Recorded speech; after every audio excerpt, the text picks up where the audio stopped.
We can't cancel Adele. That would ruin your sister's entire year. My mother's voice came through the phone with the same dismissive tone she'd used my entire life. I gripped the hospital bed rail tighter, feeling the pre-surgery anxiety mix with something much worse, complete abandonment. Mom, I need emergency surgery to remove a tumor. I just need you to watch the twins for a few hours, I said, trying to keep my voice steady. My twin baby girls, Sophia and Grace, were only 8 months old, and the thought of them being with strangers while I was under anesthesia terrified me. You're being a problem again. Always so dramatic. My father's voice joined in from the background. Can't you find someone else? We've had these tickets for months. I'm Naomi Clark, 34 years old, and I've spent most of my adult life being the family's financial safety net. I work as a senior marketing manager for Hollowgate Systems here in Portland, Oregon, and despite being a single mother to twin girls, I've never missed sending my parents their monthly assistance. $500 every month, plus groceries when they're tight, plus the down payment for my sister's car last year. I thought that kind of support meant something. I thought it meant I could count on them when I truly needed help. The concert is tomorrow night, my mother continued. Your sister would be devastated if we missed it. Surely your surgery can wait a day or two. The surgeon had been clear. The tumor needed to come out immediately. Every day we waited increased the risk of complications. But here I was, lying in a hospital gown, having this conversation with people who were supposed to love me unconditionally. Mom, this isn't something I can reschedule. It's cancer. They need to operate now, I whispered, feeling tears sting my eyes. Well, I don't know what to tell you. Maybe you should have thought of this before having babies without a father around, my mother snapped. We have obligations too, you know. The line went quiet, except for my father muttering something about me always creating problems at the worst times. I stared at the ceiling tiles, counting the tiny holes to keep myself from completely falling apart. My sister Kelly had never asked them for anything because she'd never had to. I'd been covering her expenses for years. The car I helped buy, the credit card debt I'd quietly paid off, the rent money when she was between jobs. Something cold settled in my chest as I realized this wasn't shock or surprise. Deep down, I'd always known where I stood in their priorities. The tumor hadn't just revealed itself in my scan. It had revealed something equally poisonous that had been growing in our family dynamic for years. Growing up, I'd always been the responsible one. While Kelly spent her teenage years focused on friends and boyfriends, I was working part-time jobs and saving for college. My parents praised her social life and worried that I was too serious for my own good. When she dropped out of college halfway through her sophomore year to find herself, they supported her decision. When I graduated summa cum laude and landed my first marketing job, they barely acknowledged it. The pattern continued into adulthood. When my parents faced foreclosure 3 years ago, I'd liquidated my entire emergency fund to help them keep the house. When Kelly needed a car for her new job, I'd covered the down payment without hesitation. Every birthday, every holiday, every family crisis, I was the one they called. Not to check on me, but to ask what I could contribute. Even when I got pregnant with the twins through IVF, deciding to become a single mother by choice, my parents' first concern wasn't my health or happiness. It was whether I'd still be able to help out financially with babies to support. I'd assured them I would, and I'd kept that promise even through the exhausting early months of twin motherhood. Naomi always lands on her feet, my mother would tell people, as if my stability was effortless rather than carefully built through sacrifice and hard work. She's got that good job, and everything figured out. What they didn't see were the nights I'd stayed up until 2 a.m., working after the babies finally fell asleep, making sure I could cover my own bills and theirs. They didn't see me eating cereal for dinner so I could afford to send them grocery money. They didn't see me postponing my own medical checkups because I was stretched so thin. But I justified it all by telling myself that family was everything. That blood meant something. That if I ever truly needed them, they'd be there for me the way I'd been there for them. The surgeon knocked on my door, pulling me from my memories. "Miss Clark, we're ready to take you into surgery now. Is your childcare situation sorted out?" I nodded, having spent the last hour arranging for a professional babysitter through an emergency service. It cost more than I could afford, but I had no choice. "Yes, everything's arranged." "Good. Your neighbor seems very reliable," he said, consulting his chart. "Mrs. Patterson, right? She's been asking about you." I almost corrected him, then realized it didn't matter. The elderly woman next door had shown more concern for my well-being in the past hour than my own parents had shown in years. Maybe that said everything I needed to know about who my real family was. The anesthesia had worn off by evening, leaving me groggy but aware of the hollow ache in my chest that had nothing to do with the surgery. The tumor was gone. Benign, thankfully. But the emotional wound my parents had inflicted felt raw and infected. I stared at my phone for an hour before finally checking my messages. Nothing from my parents, not even a text asking if I'd survived the surgery. But there were 3 messages from my sister Kelly, each one more excited than the last about the Adele concert. Photos of her outfit, videos of her and my parents getting ready, updates about their seats. In the final video, I could hear my mother in the background saying, "Naomi will be fine. She always is." The nurse came in to check my vitals and found me crying. "Are you in pain? I can increase your medication." "No," I said, wiping my eyes. "It's not that kind of pain." When I was discharged the next morning, I called the babysitter to arrange pickup of the twins. Mrs. Patterson had apparently been checking on them every few hours, and the sitter reported that Sophia and Grace were perfectly content. I paid the bill, nearly $300 for overnight care, without complaint. It was worth every penny to know my daughters had been safe and loved while I couldn't be there. Driving home with the twins babbling happily in their car seats, I felt something shift inside me. The medication made everything feel slightly surreal, but my thoughts were crystalline clear. I was done. Done being the family bank account. Done being taken for granted. Done pretending that my parents' love came without conditions. At home, I opened my laptop and canceled the automatic transfer I'd set up years ago. $500 a month that would now stay in my daughter's college fund where it belonged. I deleted my parents' numbers from my grocery delivery app and canceled the credit card I'd given them for emergencies. Then I blocked their numbers entirely. It felt both terrifying and liberating, like jumping off a cliff while knowing I had wings.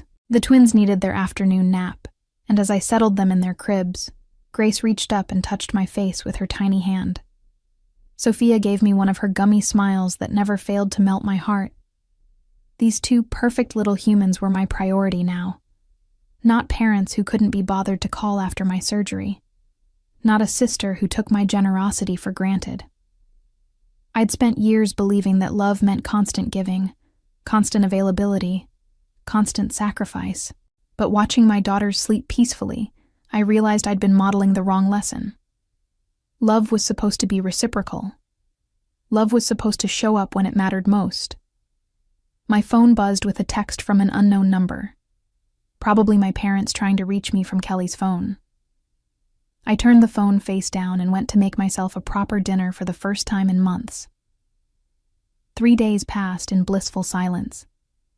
No demanding calls about late bills, no guilt trips about family obligations, no requests for emergency money transfers. I focused entirely on healing and caring for Sophia and Grace, discovering what life felt like when I wasn't constantly worried about everyone else's problems.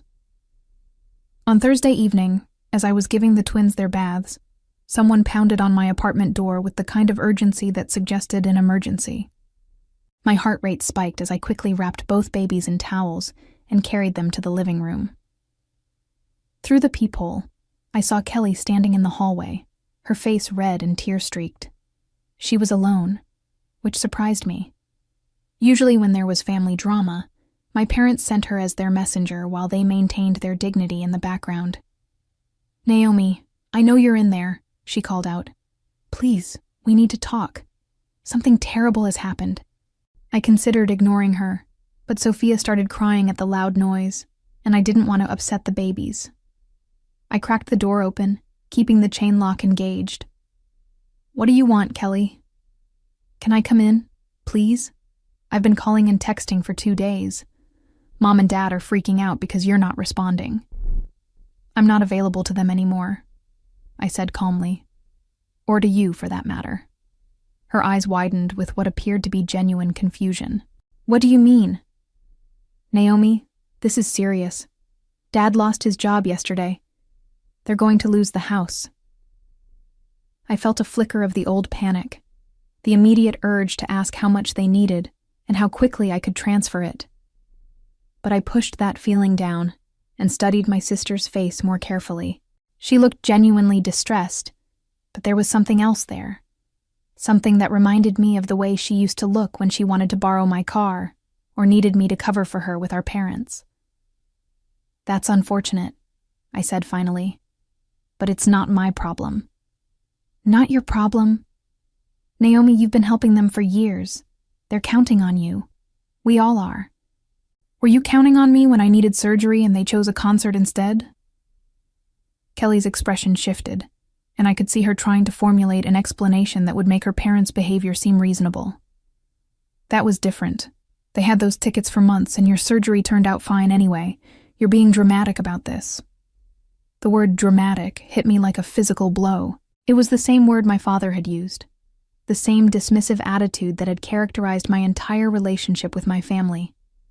Even now, even after everything, they couldn't acknowledge that they'd done anything wrong. "I had emergency surgery to remove a tumor, and instead of watching my children, they went to a concert," I said slowly. "And I'm the one being dramatic? You know Mom has anxiety about medical stuff. And they really did have those tickets. Stop." I held up my hand. "Just stop. I don't want to hear explanations or excuses. I'm done subsidizing people who can't be bothered to show up when I need them." Kelly's mask finally slipped completely. "You can't just abandon your family because of one misunderstanding. What kind of person does that?" "Mom and Dad are scared, Naomi. They don't know what they're going to do without your help. They should have thought of that before treating me like a bank account instead of a daughter." I started to close the door, but Kelly pushed against it. "Wait, what if Dad apologizes? What if they both apologize? Would you consider helping then?" The desperation in her voice was almost pathetic. But what struck me most was the transactional nature of her proposal. Not that they were sorry for hurting me, but that they might be willing to say sorry if it meant the money would start flowing again. "This isn't about apologies," I said, stepping back from the door. "This is about finally seeing who you all really are." Kelly's face crumpled. "We're your family, Naomi. We love you. You know that, right?" "No," I said quietly. "You love what I provide. There's a difference." I could see her trying to process this, her mind working to find the right words to change my mind. But instead of reflecting on the truth of what I'd said, she shifted into attack mode. "You're being selfish," she said, her voice rising. "You make good money.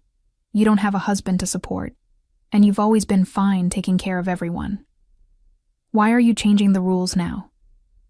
The casual cruelty of her words, the implication that being a single mother made my financial struggles less valid, that my success meant I owed them something, crystallized everything I'd been feeling. This wasn't a misunderstanding or a communication issue. This was who they were, and who they'd always been.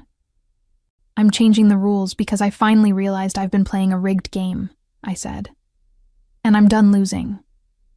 I closed the door and turned the deadbolt, ignoring Kelly's continued knocking and pleading.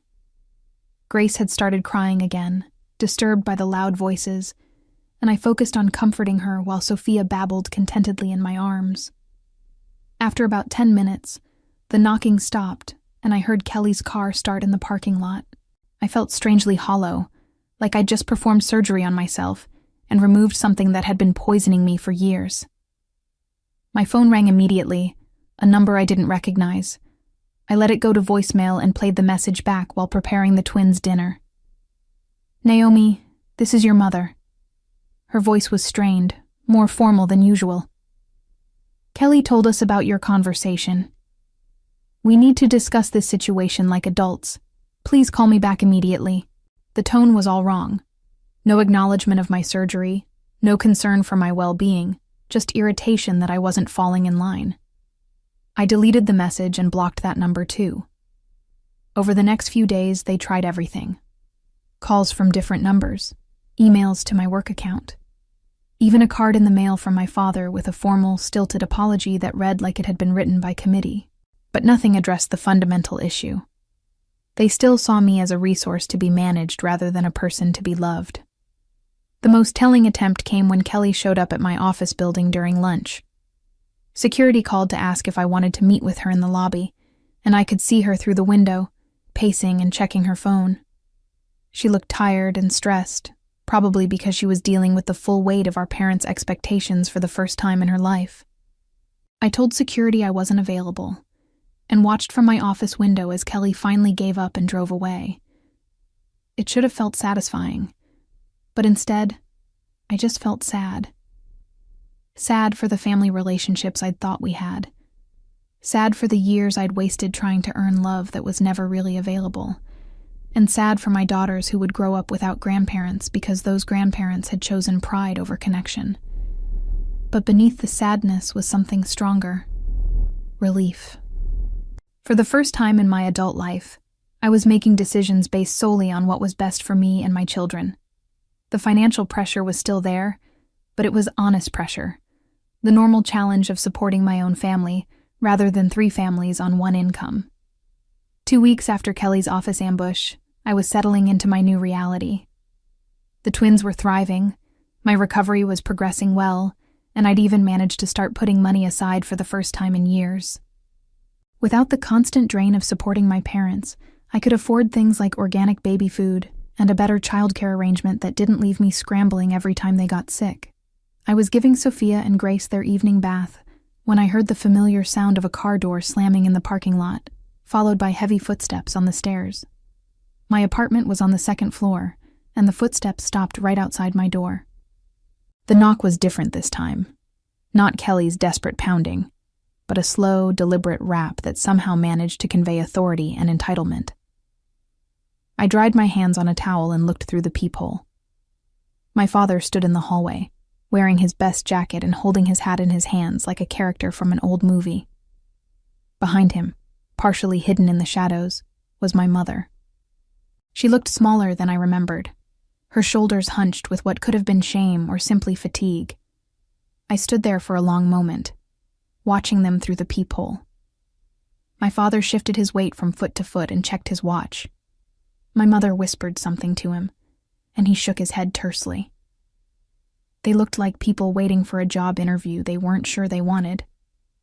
Part of me wanted to open the door just to see what they would say, but a larger part of me remembered lying in that hospital bed, terrified and alone while they enjoyed a concert. I remembered the casual way my mother had dismissed my cancer scare, the automatic assumption that my needs would always come second to their wants.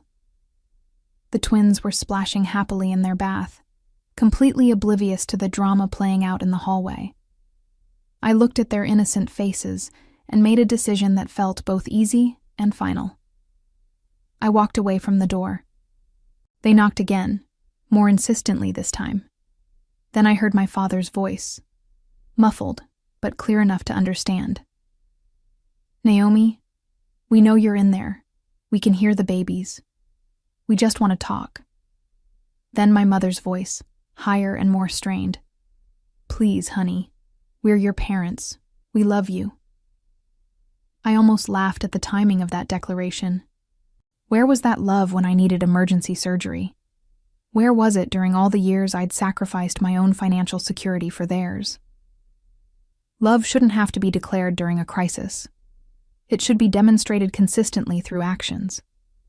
They stayed for almost an hour, occasionally knocking and calling out. At one point, my father's voice took on the edge of anger I remembered from childhood. "This is ridiculous, Naomi. You can't just shut out your family because your feelings got hurt. We raised you better than this. But they hadn't raised me better than this. They'd raised me to be convenient, to be available, to prioritize their needs over my own. The person who was strong enough to set boundaries, who valued herself enough to demand reciprocal love. That person I'd had to raise myself. Eventually, the hallway fell silent. I heard their footsteps retreating, heard car doors slam and an engine start. When I was sure they were gone, I checked the peephole again and saw that my father had left something on the doormat. It was an envelope with my name written in his careful handwriting. I stared at it for a long time before deciding to leave it there. Whatever was inside, another hollow apology, a list of their financial troubles, a guilt trip disguised as a letter. I didn't need to read it. The envelope stayed on my doormat for 3 days before Mrs. Patterson, my elderly neighbor, knocked to ask if I wanted her to bring it inside. I thanked her, but left it where it was, like a test of my own resolve. Every time I stepped over it, I felt a little stronger. On Friday morning, as I was leaving for work with the twins, I finally picked it up. Not because I wanted to read it, but because I was tired of seeing my father's handwriting every time I came home. I threw it in the dumpster on my way to the car. At the office, my colleague Brittany noticed I seemed different. "You look relaxed," she said during our morning meeting.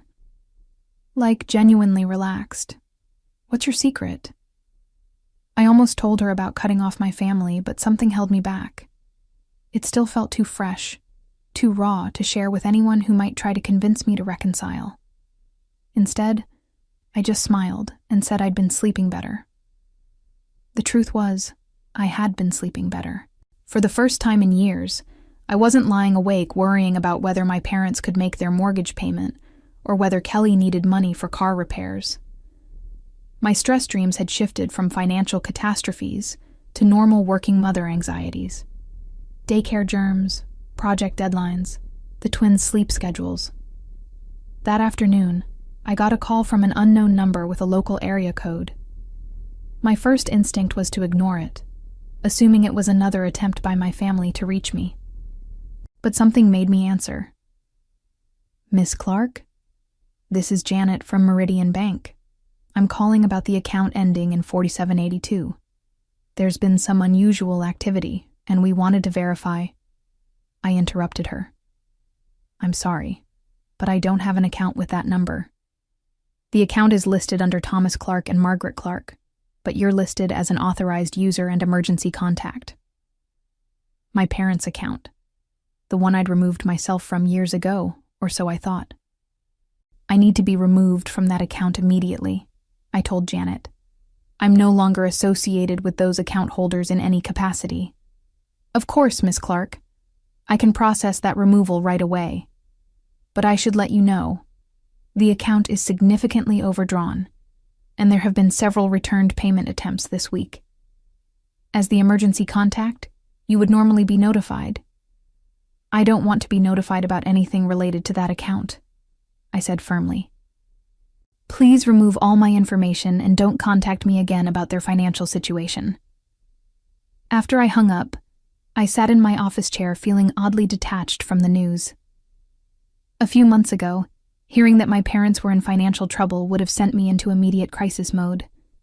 I would have been calculating how much I could transfer, what bills I could delay, how I could solve their problem before it got worse. Now, I felt nothing but a mild curiosity about how long it had taken them to drain their account without my monthly contributions. 3 weeks, apparently. That told me everything I needed to know about how they'd been managing their money all these years. My phone buzzed with a text from another unknown number. "Naomi, this is Kelly. Mom and Dad's electricity got shut off. They're staying with me, but my landlord says they can't stay long. Can we please talk?" I deleted the message without responding. Then I did something I hadn't done in years. I opened my banking app and looked at my account balance. For the first time since the twins were born, I had a substantial emergency fund. Money that was mine, earmarked for my daughter's future instead of my parents' poor financial decisions. I smiled and put my phone away. The cycle was finally broken, and it felt like freedom. Looking back, I realized that sometimes the greatest act of love toward yourself is walking away from people who only love what you can give them. And I had finally learned that lesson well enough to protect my daughters from repeating my mistakes.